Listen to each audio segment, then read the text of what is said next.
The moment we've been waiting for. So you all have seen the interior of it all when I put this together with the pump and the battery and such. Timers in there. I got to figure out how to work this timer. Here's my solar panel that's connected to what we call the corner store. All of it's connected to the rain barrel in the back.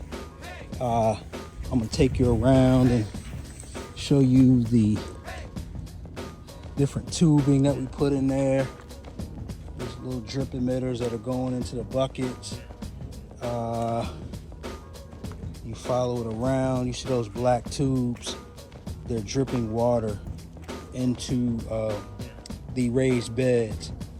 It rained today, so you won't really be able to tell, but I'll get up close and personal. All right, so this is the moment we have been waiting for. Let's do this. Let's see if it works. And I hear the water. There it is. Look at that. Check it out. Check it out.